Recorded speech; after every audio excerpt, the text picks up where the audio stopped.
Hello everyone, welcome to StudyIQ IAS English channel. My name is Shubham Sagar. Today we have to do lecture 38. So that means we have done lecture 37 plus one orientation session. So do revise those lectures. If you have left any of these lectures, do, watch those lectures to maintain continuity. But again, you can watch this particular lecture as a standalone lecture as well. So we have to talk about 1857 revolt, and I will tell you the primary source for 1857 revolt are not these slides. These slides are your secondary source. Let me skip the ad which is in front of me. Okay. So the primary source will be your class 12 NCERT chapter 10. We'll go to that particular chapter. We will see that particular chapter. Let me again go a little down. Good evening, Kritika. So what we have to do is, we will have a look at that particular chapter. We will see some underlined portions, and then you will realize the importance, like what are the important areas from 1857 revolt. When we talk about 1857 revolt, most of the people know about Rani Lakshmi Bai, Tatya Tope, So these are the names. Even we have heard about Begum Hazrat Mahal or Kunwar Singh. So these are some names which most of the people know. But when we will see class 12 NCERT chapter 10, you will see some names which most of the people don't know, who is Bijris Qadr, and you will see how much they have talked about Awadh and so many other things. Who has said that Awadh is a cherry which will, go into our mouth some sooner than later. Something like this, not exactly the same statement. So there are so many things which we have to understand from exam perspective. And then before we do that, let's have a basic idea about 1857 revolt. What were the political causes, economic causes, military causes, social causes, immediate causes, grease cartridge. You may have heard about these things. So these are some basic things which most of us know. And yes, if you face any issue in audio, video, anything, you can write it in the chat section. Very good. But before we do all of these, let's start with a PYQ today. And this is a question which we have talked about earlier multiple times, as we do. And that is how you do revision. Repetition is the mother of learning. So what is the answer of this question? Who was the Governor-General of India during the Sepoy Mutiny? And here we are talking about 1857 revolt. Very good. So who was the Governor General? What was his name? Any idea, any clue? Let's solve this PYQ. Then we'll go into the causes. What caused, 1857 revolt, those different causes will help you in pre as well as mains. And then we'll go to NCERT. We'll see NCERT. Once we are done with NCERT, we'll come back again to the slides. We'll see some more things. We'll solve some more questions. And that's how we will maintain the flow of this particular lecture. So, as Samrat said, A. So, who was the Governor-General of India during the Sepoy Mutiny? Answer is Lord Canning. He was the Governor-General / Viceroy after Queen's Proclamation of 1858. Do revise the Acts lecture. We have discussed that he became the Viceroy. So, his tenure was from 1856 to 1862. Very good. So, these are the things which you have to keep in mind. Kritika and Samrat, they have given the answer A. So, Lord Canning, he was also the Governor-General when Widow Remarriage Act was passed. Shruti also said A. Very good, Shruti, Samrat and Kritika. So Lord Canning. Now, causes of 1857 revolt. Important from pre, important from mains perspective. So here you can again, when you are writing in mains, because once you clear pre, you have to write mains, right? So you can follow the pestle analysis for this 1857 revolt. You can divide it into political, economic, social, or immediate cause, military cause, whatever way you want to divide it. So what were the political cause? Like their policy of annexation, doctrine of lapse, subsidiary alliance, all these things frustrated the Indian native rulers. So that is one reason, political reason. Economic reasons, and again here in political reason you can talk about specific areas like Jhansi was annexed by doctrine of lapse policy, that if you don't have a natural heir, your territory will be acquired by the Britishers, and Awadh was captured on the pretext of misgovernance. We'll see all these things when we are seeing class 12 chapter 10. Then in the economic cause you can talk about their economic policy, Ryotwadi, Mahalwadi, permanent settlement. We have talked about these when we were seeing tribal and peasant movement. Social cause you can talk about, like in Hinduism, there is a concept that if we cross sea, we'll lose our religion. So, and then there were different laws which were there in, like passed by Britishers, where you have to go to, and like they can send you anywhere and everywhere and you cannot do anything about it. So all these things. Then the immediate cause, grease cartridge, which has to be loaded into the rifle. And some people said it had both cow and pig fat. So cow fat offended Hindus, pig fat offended Muslims. All these factors you can talk about here. Military cause, up until 1820s, there was somewhat equality among British people and who were working in the army. High farmer shot and the Indian sepoys. But from 1840s onwards, there was a subordination which Indian sepoys felt. So that's how you will divide your answer, and these jibber jabber, more or less, even if you have basic idea, you will be able to answer it. So that's what is written here. Absentee sovereignty means they are ruling over us, but their kingdom is in Britain. So that is absentee sovereignty. So you can have a look at all these things. Most of you know about all these things. I'm not reading these things. I'm more interested in showing you people the important areas of class 12, chapter 10. Most of the people don't read NCERT. They read anything and everything except NCERT. So here again, it is written, again, the different ways by which they annex territories. Just remember, doctrine of lapse, subsidiary alliance, then Awadh on the pretext of misgovernance. Please understand one thing, class 12, chapter 10, like most of the portion of class 12, chapter 10 will revolve around Awadh. We have talked about a separate kingdom of Awadh was established during the period of a later Mughal ruler who was also known as Rangila. Rangila re tere man mein. Okay, in our time there used to be song. So that means Rangila, and Muhammad Shah Rangila, who ruled from 1719 to 1748. And during his period, Battle of Karnal happened and Awadh Empire was formed. Most of these rulers were Shia rulers. We have talked about them. They established Bada Imam Bada. So this Awadh dynasty will be the focal point of class 12, chapter 10. We have to understand this and we have to keep it in mind. Nawab Wajid Ali Shah was the ruler during this 1857 revolt. He has a queen, Begum Hazrat Mahal. They had a son, Bijris Qadr. So all these figures, Begum Hazrat Mahal is very famous, but Nawab Wajid Ali Shah and Bijris Qadr, most of the people don't know about them. So we have to know about them. Fine, sir. Let's move on, sir. So again, these are economic causes, exploitative land revenue policy. You can go back to previous lecture, last two lectures, to know more about permanent settlement, zamindari system. Class 12, chapter 9, they have covered a lot about permanent settlement. We have talked about it. In the previous two lectures, we have also talked about class 8 NCERT and class 12 NCERT. Cool, sir. Permanent settlement, Ryotwadi, Mehalwadi system. Why Ryotwadi was introduced in southern India? Because the concept of zamindari system is relatively absent in southern India. Very good. Mahal means groups of villages, mainly predominantly present in the Punjab region. We have talked about it yesterday, so I'm not talking about it today. Okay, new plantation system, Tin Katiya system. Can you tell me in which particular peasant movement yesterday we have talked about this Tin Katiya system? Chepandis bros. Chepandis bros means tell me something.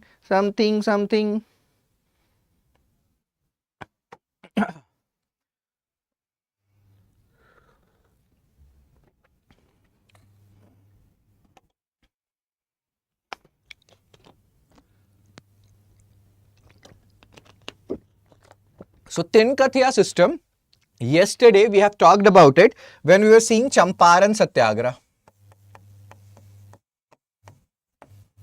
Champaran Satyagraha. Tin Katiya system means 3/20th portion of the land you have to keep it aside for indigo cultivation. Do revise yesterday's lecture. As we say, Nadi Kinare Saap hai, padha hua galat karna paap hai. That means alongside a river bank, you will witness a snake, and if you are doing mistakes in the things already studied, you are committing a grave sin. Oh my God, that's so stupid. The Bhagga system is different, Kritika. That was 2/3 area, and that was around 1946-47, where sharecroppers were like, we will not give you 50%, we'll give you only 33%, 2/3 we'll keep with ourselves. That was Tibhagga. So don't confuse Tin Katiya with Tibhagga.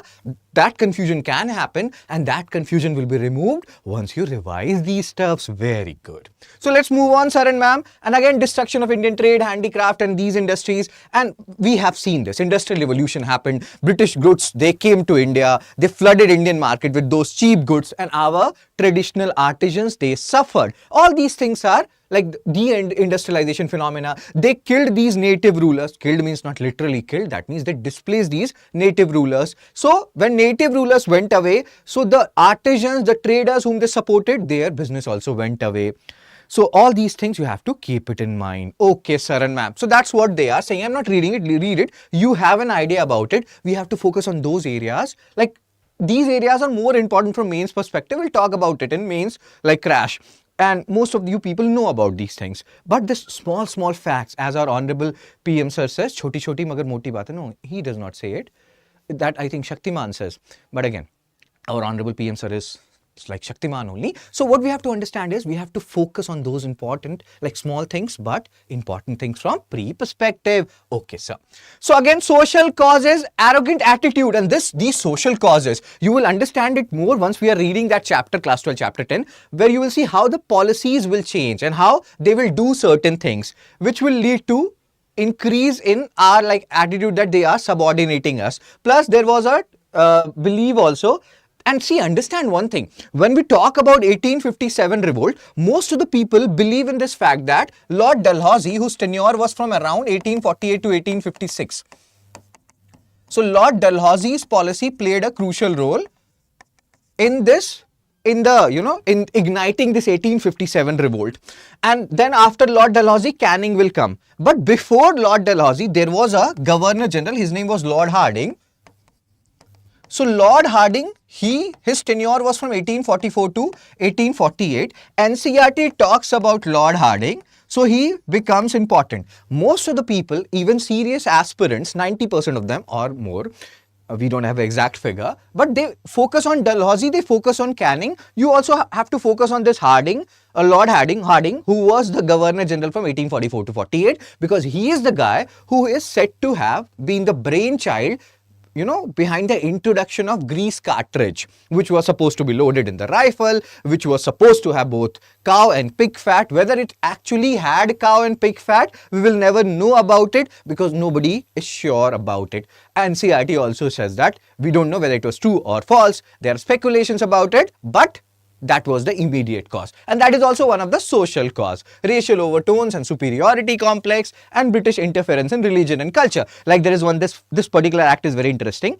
So you have a particular state in India now which has adopted uniform civil code. Goa also earlier had uniform civil code.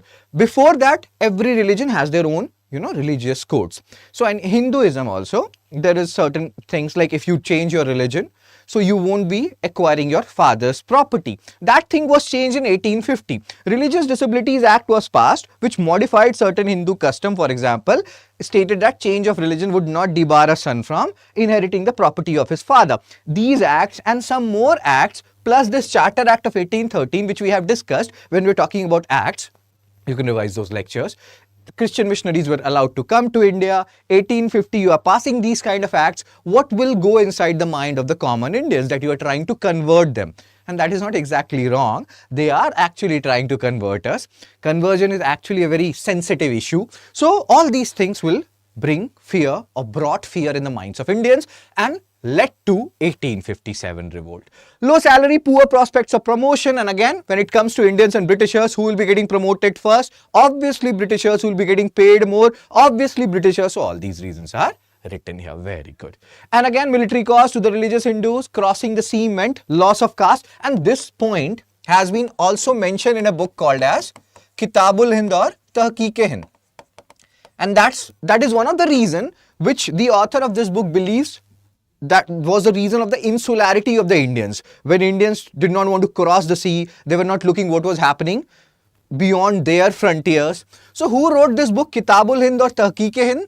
Do you people have any idea who was the author of this particular book called as Kitabul Hind or Tahqiq-e-Hind? Chepandis.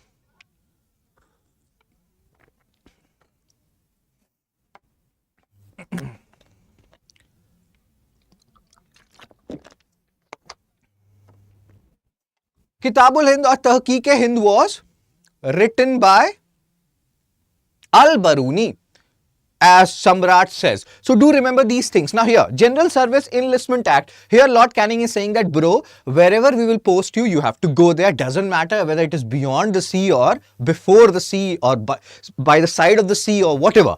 It doesn't matter. You have to go if we are telling you. So General Service Enlistment Act and this particular 1850 Religious Disabilities Act, if UPSC has to frame a very tough question, they can ask you, what was the basic provision of Religious Disabilities Act which provoked the angers of Indians? Similarly, this 1856 Act of Lord Canning, they can ask you in different ways. Who was the Governor General when General Service Enlistment Act of 1856 was passed, or maybe they will remove that 1856 word. So you have to be very aware of these acts. These are acts which will provoke us, which will lead to 1857 revolt, sir. Military causes, again, all these bol bachan we have discussed. Awadh, Britishers were not able to, and Britishers in general, Lord Dalhousie in particular, he was not able to capture Awadh on the pretext of doctrine of lapse, because these guys, Wajid Ali Shah, he has produced a lot of children, so doctrine of lapse could not be applied to them. Subsidiary alliance was already imposed on them, they have accepted subsidiary alliance, but Dalhousie wanted to capture Awadh because Awadh was a fertile area, Gangetic Plain area, prosperous area, rich area, and prosperous in like trade aspects as well. So he felt like, dude, you are not governing properly. Wajid Ali Shah, do remember the name of the Awadh Nawab who was removed, Wajid Ali Shah. And he felt like people were not happy with him. And as you will see NCERT class 12 chapter 10, you will realize that people were actually happy with him. And that would lead to discontent. And that discontent in Awadh spread to sepoys, because Awadh is also known as nursery of Bengal army. Most of the people who were enlisted in the Bengal army, that is the main British army, were from Awadh. So when Awadh was unhappy, your Bengal army or the Indian contingent in Bengal army, they were unhappy. So all these things are important, and that is what is written. And then you have this Post Office Act, other privileges from Indians were taken away, like free postage privilege.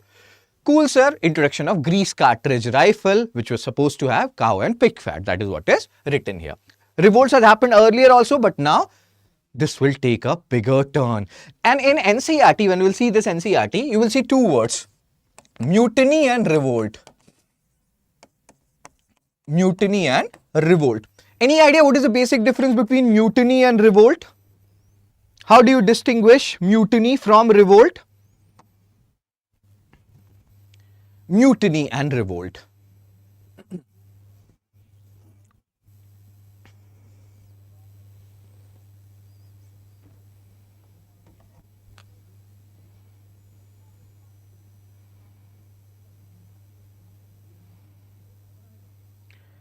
So what happens in mutiny?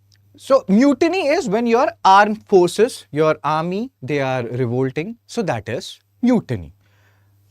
What is revolt? When more people became a part of that anger, that protest. So it's not only confined to army. Local people, peasants, landholders, all these people are becoming a part of that mutiny. Then it is no longer a mutiny, it will convert into a revolt. So do understand the difference between mutiny and revolt. That is actually important. Fine. Before we talk about all these jibber jabber, let's go to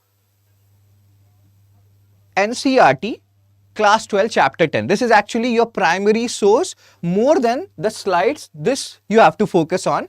And here also important areas. I will tell you what are the important areas. This revolt, okay, I don't think you can see it here. So this revolt started in May, and dates are fine. Just remember the time period when it started. Started in May.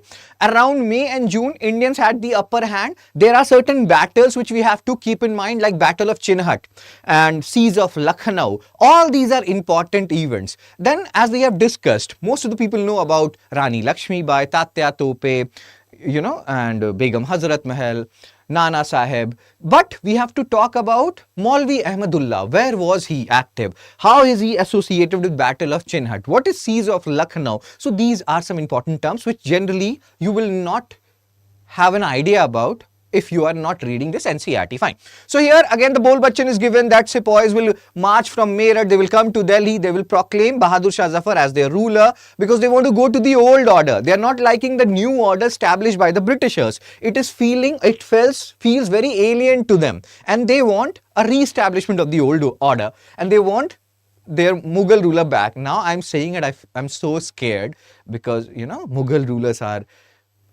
there was a video I made on Chhawa, and I said that I love everyone, be it Mughals or Chhatrapati Shambhaji Maharaj. Then I had so many comments that don't love Mughals. But here people wanted their old Mughal ruler back, Bahadur Shah Zafar back, because they were not liking the Britishers, the so-called new order. And that is what is written here. You can have a look at this, you can read this. I will tell you the important areas which you cannot forget. Just remember, May 1857, revolt has started. The first 2 months, May, June, Indians will have an upper hand. In this particular duration only, Indians will fight a battle known as Battle of Chinhat and they will win. Then there will be something known as Siege of Lucknow which will start, where Britishers will be confined to certain areas and they will try to protect those forts of theirs, and that is known as Siege of Lucknow. Just remember Battle of Chinhat, who won? We won. Fine. And then we will see some limitations about the sources of 1857 revolt. What I mean by that is, you may have read about it, you may have heard about it, that history is written by victors, and whoever will be the ruling dispensation, they can write history according to their own, like they can mold the history. So here also 1857 revolt, who were the ruling parties? Britishers. So most of the sources, like what we are reading about, from where we are reading about, are the British sources. We are not knowing the actual condition of our sepoys and what was their thinking, and like the landholders and other people thinking. There will be one particular proclamation which will come handy, which is given in this chapter, that is Azamgarh Proclamation, which was written by the grandson of Bahadur Shah Zafar. He is Bahadur Shah II. Bahadur Shah I was the son of Aurangzeb.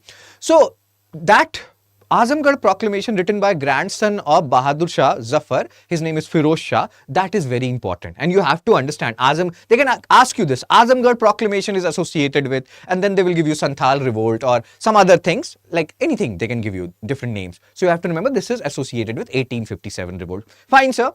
So let's move on and I will show you some important things, which is important from exam perspective, important. Okay. So Firangi is a word which we use a lot. And this is again an interesting point which you have to keep in mind, where they're saying that this word is of Persian origin. It has been like supposed to have been taken from Franc word, which is of France, like, and you know, and again this was supposed to be used in a derogatory manner. So Firangi, Franc, France, used in Urdu and in a derogatory manner. That's it. Since NCERT has talked about it, we are talking about it. Okay, sir. What else is NCERT talking about it? This is actually a big chapter, 28-page chapter, but then there are certain things which are important. I have just told you, the revolt started in May. In the months of May and June, we were the one who were calling the shots. Britishers were on the losing side, more or less. But things will change when they will wage a two-front war on Delhi.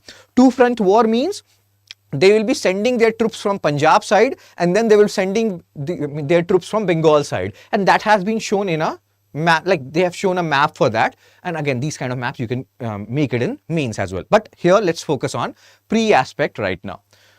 So these are Bol Bachchan. Okay, let me minimize it a bit because we are losing some portion. Okay. So again, we will just focus on the important portion, especially from pre-perspective. So mutiny and revolt, this is actually important. We have just discussed the basic difference between mutiny and revolt. Mutiny is when your armed forces are involved. They are protesting or revolting against you, or they are going against you. Revolt is when it's an expanded version of mutiny, when the common people also join this particular so-called rebellion. So these are some points which you have to keep in mind. Fine.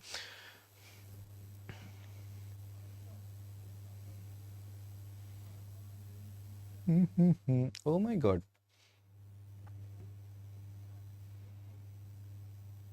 So if we talk about the leaders and followers, these things, Nana Sahib, we know he is there in Kanpur, one of the descendants of Marathas. After Third Anglo-Maratha War, they were confined to Satara region, and later on some of the descendants came to Kanpur. Kuwar Singh, he led the revolt in Ara region. See, understand one thing in Bihar, Jagdishpur. So there will be a map which will be shown to you in this chapter, where they will tell you about the important centers of like revolt of 1857. Most of us who has a basic idea, who has read about 1857 revolt earlier, we know certain things, that it was localized in nature, it was predominantly active in North India. But that would not suffice. If I give you 4 points, 4 places, which of this place was not the epicenter of 1857 revolt, then you have to look at the map minutely, and they can give you one of the North Indian center only where 1857 revolt did not happen. So be very attentive when you're looking these maps and the important center. UPSC has already asked PYQs on it, and we'll solve those PYQs later on. So again, Kuwar Singh, very famous name. Lucknow, Begum Hazrat Mahal is very famous. Begum Hazrat Mahal is the wife of Wajid Ali Shah, who was the Nawab at that time, and they had a son called Bijrish Qadr. So all these 3 people associated with Lucknow. Lucknow is the epicenter of this chapter. Awadh is the epicenter of this chapter. So many things will happen because of Awadh. Fine.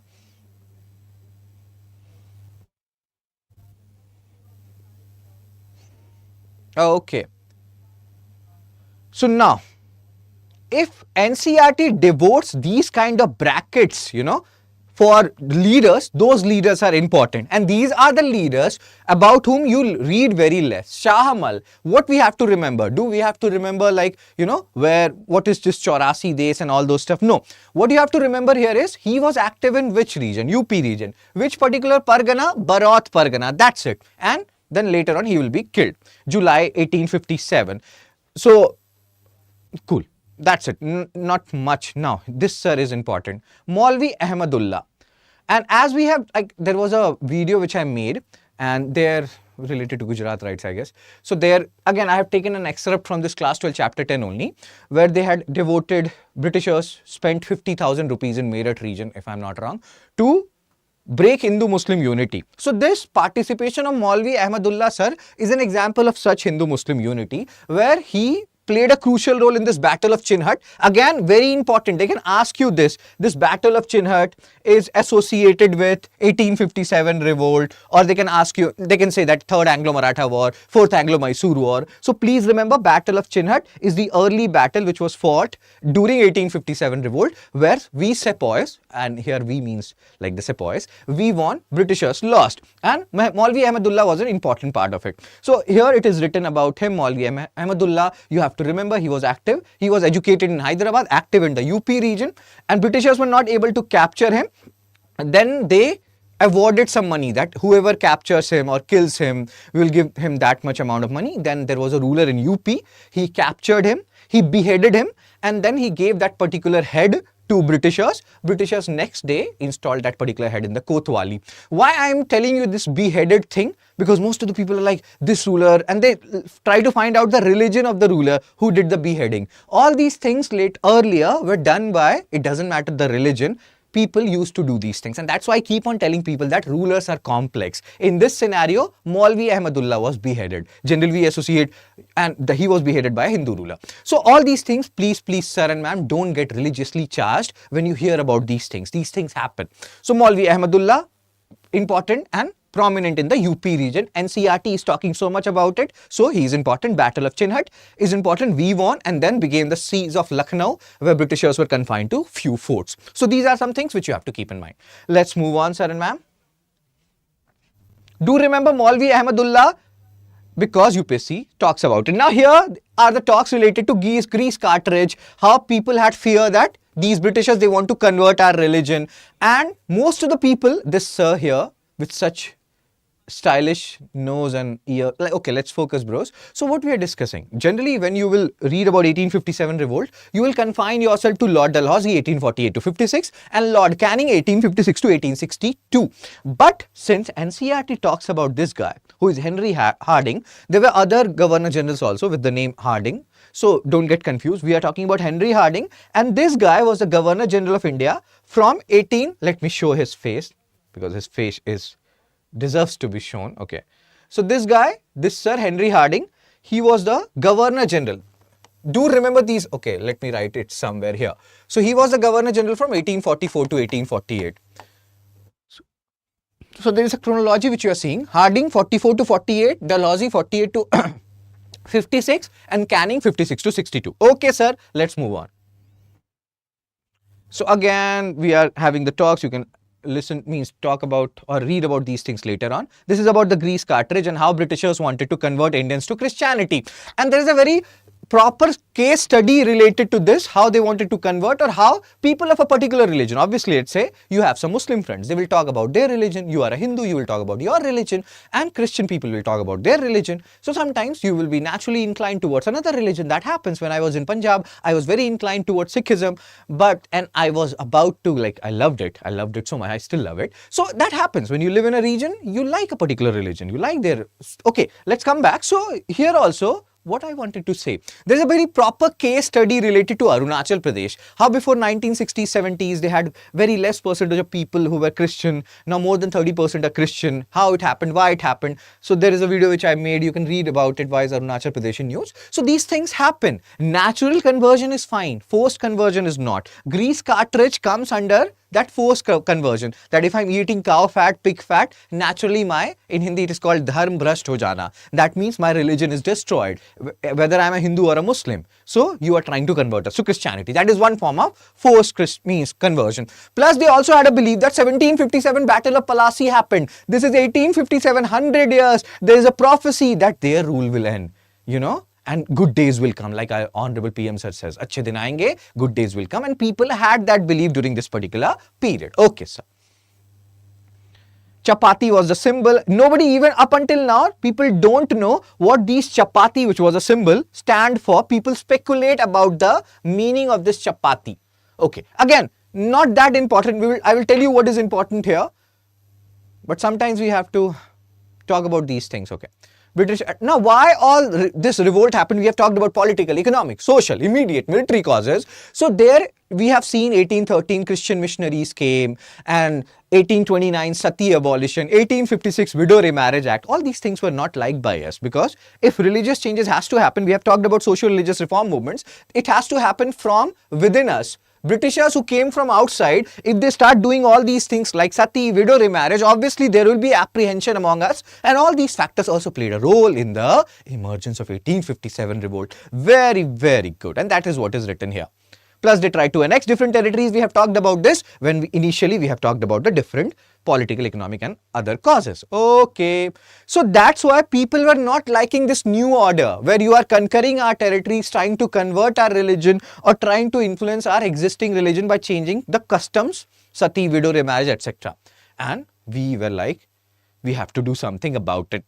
Awadh, see, NCERT has like demarcated one particular, like there will be 2-3 parts of this particular chapter. Second part in total is devoted to Awadh. So Awadh is very important. You cannot ignore Awadh. This is also the nursery of Bengal army. Most of the recruitment in Bengal army was happening from Awadh. Since Awadh was unhappy, Bengal army was unhappy, and that led to Sepoy mutiny. One of the major reasons why 1857 revolt happened, because Awadh was unhappy. Then this particular statement, the number of exams where this particular quote has been asked is, I cannot count it on my finger. And it has been asked in multiple different ways. Who said a cherry that will drop into our mouth one day? And then the next question will be, Dalhousie said this particular statement about which particular kingdom? So this thing has been asked a lot, sir and ma'am. Please don't forget it. In like by hook or by crook, they wanted to annex Awadh. It was in the Gangetic Plain, fertile area, agriculture wise, trade was happening, Uttar Path, North Indian trade, all these things were there. Everything was in favor of Awadh, and that's why they wanted to conquer it. Even if today you go to Lucknow, you have Chatori Gali, this gali, that gali. Oh my God, Lucknow is an awesome city. So, and it has like, they have Ulu Mall, Lulu Mall, so many things over. Lulu Mall. So again, Lucknow is awesome. So again, you can understand why they wanted to capture Awadh. Awadh, they could not capture on the pretext of, we have talked about this doctrine of lapse. So they talked about misgovernance on the belief that people were unhappy with Nawab Wajid Ali Shah, which was not actually the case. Okay, so again you can read all these things, we have talked about it. Subsidiary alliance, who introduced it? Lord Wellesley introduced it. Was like, did Awadh accept subsidiary alliance? Yes sir, they accepted almost everything which Britishers asked them to do. But even then Britishers captured it on the pretext of misgovernance, and that's why we keep on talking about that. Be brave, even if you're not, pretend to be, no one can tell the difference, because if you seem to be weak, world will try to dominate you. Oh my God. Okay, let's focus. So that is what is written here. The takeover of Awadh in 1856 was expected to complete a process of territorial annexation, but it brought discontentment. And that is what is written here. Nawab Wajid Ali Shah was dethroned, and Britishers believed that he was not loved, but he was widely loved. I am not saying it, bro. NCERT says it. Okay, so see here. Now, this particular map is important. There will be so many other maps also, which will show you, if you can see here, territories under British control in 1857. Have a look at the Awadh region, that is important. Cool. And we'll see another map, I will show you that. Plus, okay. Anything important here in this slide? No. You can look it in your own free time. I have to tell you some important terms. Now, Awadh is very important in this chapter. There are certain terms which you have to understand. One is summary settlement. What is the meaning of the term summary settlement? Then there is another term called talukdar. What is the meaning of the term talukdar? Anybody has any idea? This sir here is a talukdar. So who is a talukdar? This word here, you have to pay attention to the words which NCERT is using. If NCERT is using any particular word multiple number of times, and they have used talukdar a lot, so you have to understand who are talukdars. So this guy is one of the talukdars. Then we are interested in something known as summary settlement, which you will see. So these words matters. What is summary settlement? This here. Summary settlement of 1856. So talukdars, in simple terms, who they are? Zamindars, we have talked about them. So if you are a very big zamindar, they already have so much land. But even in the zamindar category, you are a very big zamindar, lots of land, plus you don't only have land in your disposal, you also have legal power, you also have your own small army and all those stuff, then you will become something known as talukdar. Britishers felt like these talukdars, they had control over a large portion of the land. Britishers felt like these possessions are wrong and these talukdars, they're exploiting people a lot. So they introduced this summary settlement. And here we are talking about talukdars of Awadh. And what happened to Awadh when Britishers annexed it on the pretext of misgovernance? So they introduced this summary settlement of 1856 where they removed talukdar. Like what was happening? Britishers were there, then talukdars were there, and then the peasants were there. And Britishers were taking revenue from the talukdars. And they removed these talukdars, believing that we will deal directly with the peasants, just like it happens in Ryotwadi system. And via this particular summary settlement, they must have given you some data that by the summary settlement, the number had come down to 38% from 68%. Earlier, talukdars had 67% of the total number of villages. Now they had 38%. So people should have been happy if talukdars had exploited these peasants a lot. The reality was complex. It was not like everybody was happy or everybody was sad. For some people, for some peasants, for some villages, these talukdars acted as the elder people.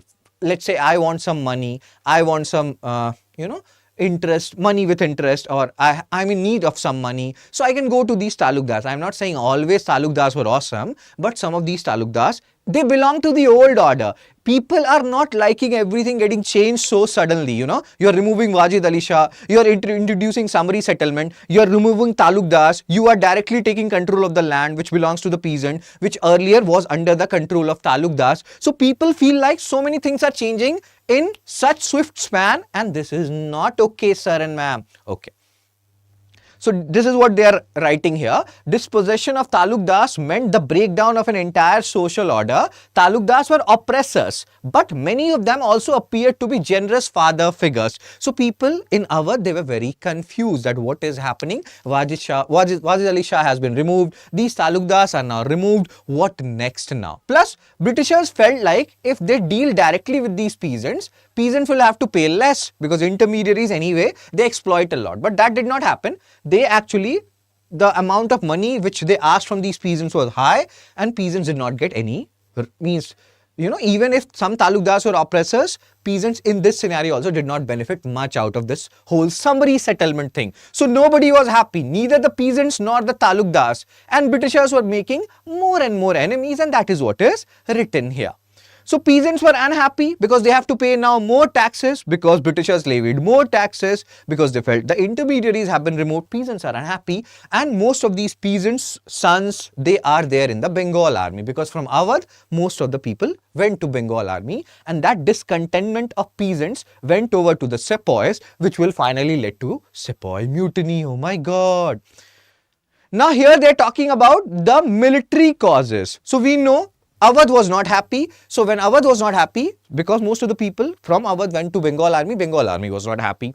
Now, why this, Bengal army was not happy, had many other reasons also. So we are talking about one such reason. What was happening within the sepoy community, Indian and the British sepoys? So they have given you some data that in 1820s, up until then, 1820s, white officers and Indian sepoys, they were having good relationship, somewhat good relationship. But that whole thing will change by 1840s, and there will be a superiority inferiority thing which will develop. Britishers will treat us with suspicion. I'm stammering here. So all these things are written here, and again this will be one of the cause for 1857 revolt. Do keep it in mind when they are framing questions, when they are asking you questions in pre, they can give you these statements from NCERT. So NCERT becomes important. Okay sir. Oh, Samrat said Al-Baruni. Very good, yaar. So here again, and this is the point which we have discussed. Bengal army were recruitment from the villages of Awadh. This point also, please keep it in mind. Remember these important terms: summary, settlement, which place was known as nursery of Bengal army. All these things are very important. Oh my God. Okay. Okay, yeah, this is the point which we have discussed in the starting. What the rebels wanted. Here, this is the third part of this chapter. So, as we have discussed, history is written by victors. So, Britishers won this battle, 1857 revolt. So, they are writing the history of 1857 revolt. Who will tell us what these sepoys thought? What these feudal lords thought? Whoever participated in this 1857 revolt, the common people thought. So, there, this Azamgarh proclamation will help you, which has been given by, or which was written by the grandson of Bahadur Shah, Zafar Firoz Shah. Okay.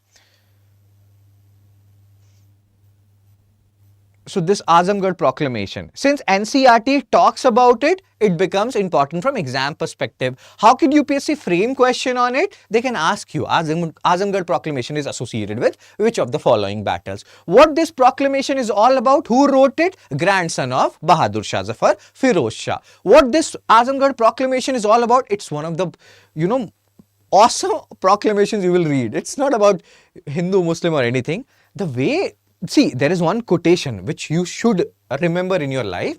It says that 80% of your success in life depends on how you deal with people. And that's why when I see, the managers and everyone, even in StudyIQ and other organizations, and if I see good managers, I have so much respect for them because managing people is an art. I once also acted as a team lead somewhere, and I was so pathetic in that because I can be a good teacher, I can teach you in a nice way, but man management is not my forte. But that is very important, and that there is a quote also, 80% of success in life depends on how you manage people, how you treat other people. So that is an art. And this Azamgarh proclamation will teach you that art. So this proclamation is divided into different parts where they have dealt with different people. And they have talked about their causes. If you are a zamindar, how this revolt will help you. If you are a Hindu, Muslim or Sikh or some padri or some any sant or imam, how it will help you. If you are a simple peasant, how it will help you. If you are a trader, how it will help you. And this Badshahi or imperial government is about the Mughal government so formed. Fine.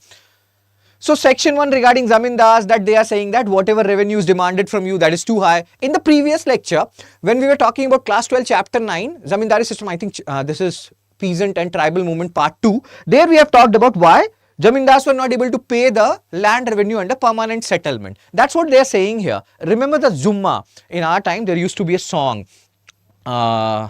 by Amitabh Bachchan, Zumma, Zumma, de. So Zumma will help you in remembering this Zumma. So Zumma is the revenue demand. They can ask you, what is Zumma? So you will say, Zumma is a song by Amitabh Bachchan. No, that is the revenue demanded. And here they are saying, we sympathize with you, Zamindars, Azamgarh proclamation. We know Zumma has been demanded a lot from you, and that's why you're not able to pay. So that's why your land were auctioned off, and we are so sorry to hear that. So support us. Second, merchants. We know they have monopolized the trade. They have flooded the market with their British goods. How sorry you are feeling about it. So we are with you. Support us.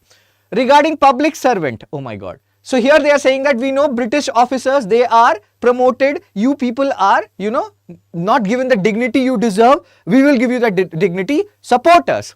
Regarding artisan, again the same philosophy. You have been like ransacked, and your clothes and artisan nobody is buying because the industry, like the goods are like the markets are flooded with British goods and all those stuff. What I'm trying to tell you, this is an art. Managing everyone is an art, and Azamgarh proclamation is an example for that. Regarding the Pandit, Fakir and other learned person, they are trying to bring Christianity, they are to convert, they are here to convert, and they are, bringing a holy war, blah, blah, blah. So again, support us if you don't want this to happen. So Azamgarh proclamation is telling our side of the story. Most of the 1857 revolt will tell you story from Britishers' side, because as we have discussed, history is written by victors. And here Britishers were the victors, so this Azamgarh proclamation is important. Cool, sir.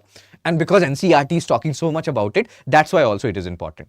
And then here again, what the sepoys thought, mainly they thought that you are converting our religion. See here, if the religion of a Hindu or Musliman is lost, what remains in the world? And that's why religion is such a sensitive issue. It's not a sensitive issue now, it was a sensitive issue there at that time as well. Okay. You can have a look at it. We are just focusing on the areas which are important from exam perspective. So Awadh, very important. Awadh is here, there, everywhere in this chapter.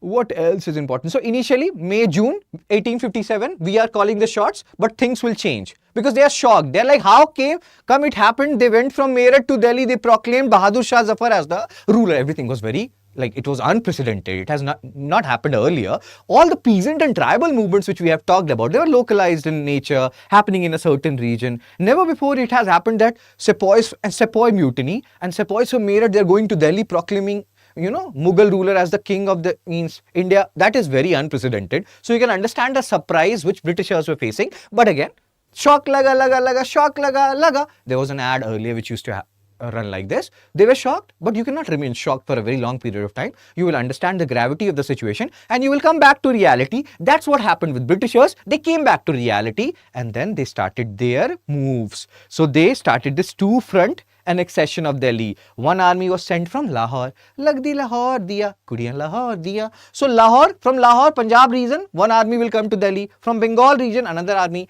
And slowly and gradually, they will gain back the lost territories. And that is what is written here. And then NCERT has gone very sketchy, very vivid. And they have shown some skeletons in this particular chapter. I don't know why they have gone so vivid. But again, that's fine. If they have gone vivid, we will see those images as well. Sikandrabad, Lucknow, and see here. All these are skeletons of our people. NCERT could have like blurred these images. The skeletons strewn on the ground are meant to be a cold warning of the futility of the rebellion. Maybe that's why there was a guy who took this picture, Felicity Beato. Again, not very important from exam perspective, but these skeletons will help you in remembering the facts which we have just discussed. Let's move on, sir and ma'am. We have to solve some questions also. We have to see some slides also. Gory details. Anything else? I think most of the things which we have discussed. Now, as we have just discussed, the major issue here when you are reading 1857 revolt or about 1857 revolt is our sources are less, British sources are more, and here also there are certain paintings which has been made, and these paintings are important. Why? Because NCERT talks about it. That is the major reason. Relief of Lucknow painted by Thomas Jones Barker. Obviously is not an Indian, so here again he will try to show that there were some sepoys who wanted to, you know, do something with our like British girls and all those people who were stuck in certain areas, certain forts, all these stuff. You can understand what, see, history sometimes can become very biased, and that's why you have to read history from multiple sources. Then you will understand. If you read it from, let's say, 10 sources and 6 sources are saying something, then there is a very high probability that that was the actual truth. So you have to be very, very mindful when you're reading history. So again, that's why we are saying this Relief of Lucknow, we don't have to go into the what they are writing and what they are portraying. Just remember the name, Relief of Lucknow, Thomas Jones Barker. Okay.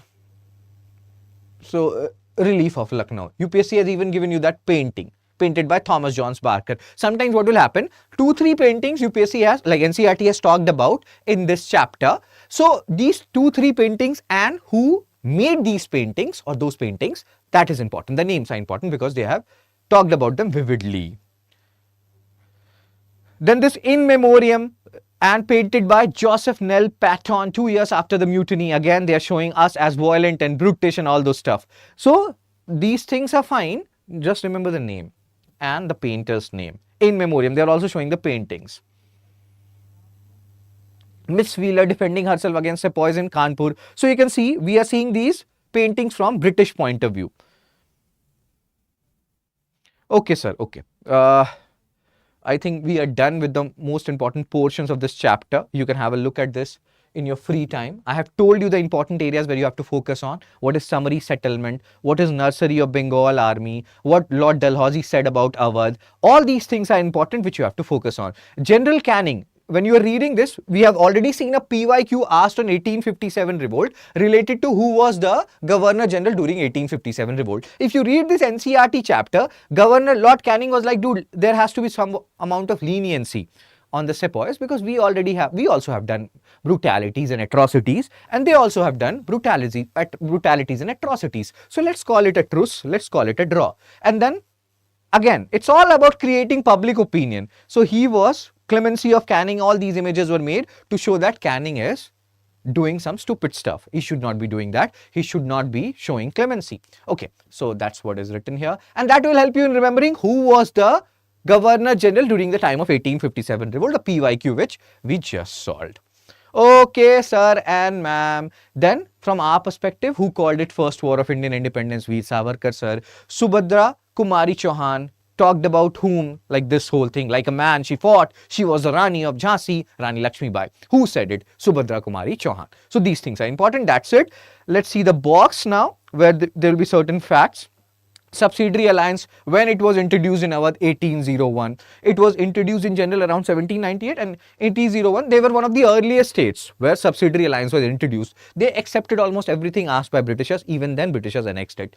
These Britishers are like belongs to no one. 1856-57, summary settlement introduced in Awadh, which took away a lot of power of the talukdars. Please remember it. Mutiny starts in May, June. We are calling the shots. After that, things will turn. And 1858, by 1859, they have taken back most of the territories. Okay, sir. So that's it. Now let's go back to our PPT. We have seen the most important areas. Now we have to talk about, like, we'll just see the gist, we'll solve some questions, and then we are done for the day. Sir, your English accent is too good. Thank you, Kritika. I'm so proud of it. No, I'm not. So the Great Revolt, again, here they're doing the Bol Bachchan, all the stuff. You can read it. I'm just telling you, PPT is a secondary source. Your primary source is class 12, chapter 10. So the Great Revolt, anything special here? No, you can skip it. Bahadur Shah, after initial vacillation, here again they are talking about how maybe he did not want to become the ruler, maybe he was forced to become the ruler, and that's what is written here. Awadh and all this stuff. Anything important here? One important thing was Hindu-Muslim unity, and again if you go back to that chapter, class 12, chapter 10, you will see that thing. 50,000 rupees they tried to give Britishers to break Hindu-Muslim unity. They were not able to do that. And as I think I've discussed in that Gujarat Right video, that today we don't even need to spend 50,000 rupees. Media is doing the job to divide us, but we have to remain united. The limitation, Southern India was relatively undisturbed. And again, if I show you something, there was a map in that class 12, chapter 10, where you will see certain areas where revolt did not happen. Like even in Rajasthan, there were regions like Chittor, etc., where 1857 revolt did not happen. Even in Western India, like Southern India was relatively unaffected. Even in certain portions of Western India, you won't see much impact of 1857 revolt. Okay. Now there are the leaders. Delhi, General Bakht Khan. Again, remember this name. Kanpur, Nana Sahib. Most of the people know it. Bakht Khan, people may forget because he was the general and he was working under Bahadur Shah. And please remember the other names, Maulvi Ahmadullah and others, which we have talked about in NCERT. Those are the names which are important because NCERT talks about it. Begum Hazrat Mahal, wife of Wajid Ali Shah, and who is the son of Begum Hazrat Mahal, who is mentioned in NCERT, which we have discussed, seen few minutes earlier, sir and madam. Chepandis Chepu Tilsu Ledu Kadu. That means, do tell me.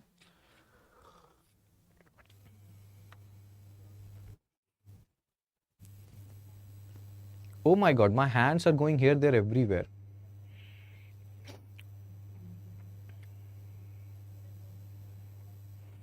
So the name of Begum Hazrat Mahal's son as well as Wajid Ali Shah's son was Birjis Qadr, as Samrat is saying. Awesome Samrat, Jhansi Doctrine of Lapse, and again Bareilly Khan Bahadur Khan, again that is important.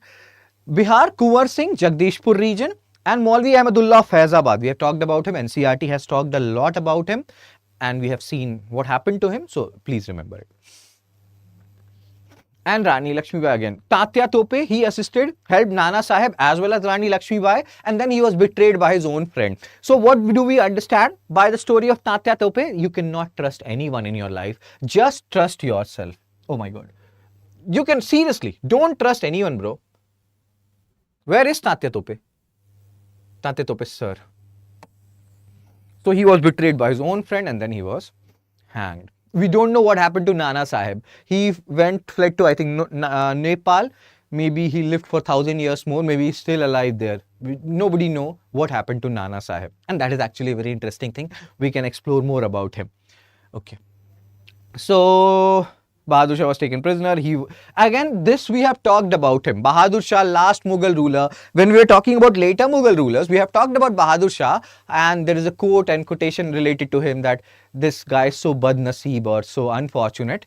This whole Mughal rulers, they stayed in India, and finally the last guy was buried in Rangoon. He did not even get India as a burying place, or like he was not even buried here. So all these things, you can have a look at it. And this is the quote. Again, this is in Hindi. I can do a rough class translation for you. They are saying that how unfortunate is this Duffer guy. He did not even get 2 gaz land to be buried, and he got buried somewhere else. Situation matters, sir. Exactly, Samrat. I love your name, Samrat. So I was writing a book. I think I'm writing that book from last 10 years. So there my character's name is Ritvik. So Ritvik, Samrat, these names look so royal and sound so royal. It's not Ritik, it's a Ritvik.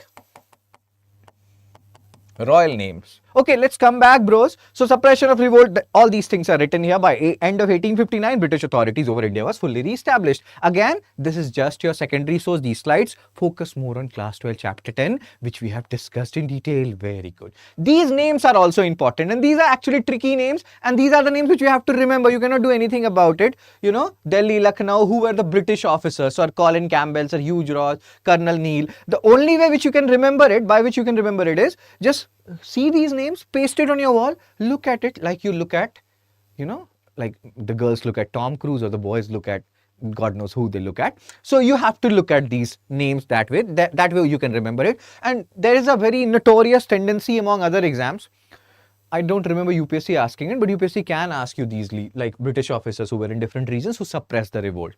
So do remember it. It's tricky, I know, but we have to do it. And again, reasons for failure, localized regions, they had semi-feudal tendencies. They were fighting for their own local causes. They were not united to a great extent. There was certain amount of unity, but that was not enough. And that is what is being discussed here. Breakwaters to storm. Some of the zamindars, if they were pacified by Britishers, they were given certain things. They were like, okay, we are happy now. We will not participate anymore. So all these things are written here. Again, we will have a discussion on these things like in mains, because more important from mains perspective. From pre perspective, whatever I have just told you, and I will keep on telling you later on also, like the important facts. Nursery of Bengal, Almi, and this and that. Those are important. Again. Grease cartridge, okay. They had better equipments, they had better artillery, cavalry, they have better technology, and that is what is written here. Poorly organized, and again, this point is debatable. You should never write that our leaders, Nana Sahib, Lakshmi Bai, were no match. You can say that they were having good leadership. We also had good leadership. Other reasons had more to do with why we were defeated. Okay, sir. Consequences. Again, there is one very important thing about 1857 revolt is that it showed seeds of nationalism. After 1857 revolt, you will see more consciousness among us that we have to get united. And this is very similar to what we have discussed when we were talking about ancient history. Achaemenian invasion happened, Macedonian invasion happened, and then Indians were like, dude, we have to get united. Mauryan Empire was formed. Otherwise, these guys, these foreigners, they will come and they will rule over us. So this 1857 revolt, directly or indirectly, showed seeds of nationalism. That's what you have to keep in mind. Okay, sir, and that is what is written here. And then Britishers realized that they have to do or follow the policy of divide and rule, because Hindus and Muslims, they were so united. That's why this 1857 revolt happened. And after that, they started following this divide and rule policy, which still continues to this day. And it works awesome for everyone. Like for the ruling people, it works. This divide and rule, it works. Whenever they want to divert us from the real issue, they will start this divide and rule thing, be it on the basis of religion or language or something else. So let's solve some question. Which one of the following territories was not affected by the revolt of 1857? A. Jhansi, B. Chittor, C. Jagdishpur, D. Lucknow.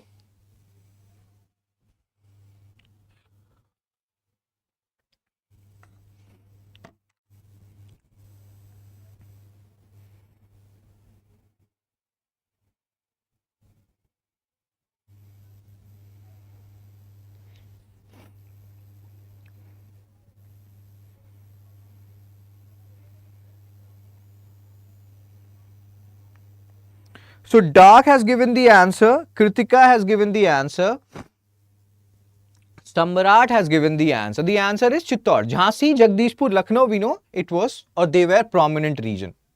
Fine. With reference to the revolt of 1850 or revolt of the year 1857, which of the following was betrayed by friend, captured and put to death by British? A. Nana Sahib, B. Kunwar Singh, C. Khan Bahadur Khan, or D. Tatya Tope?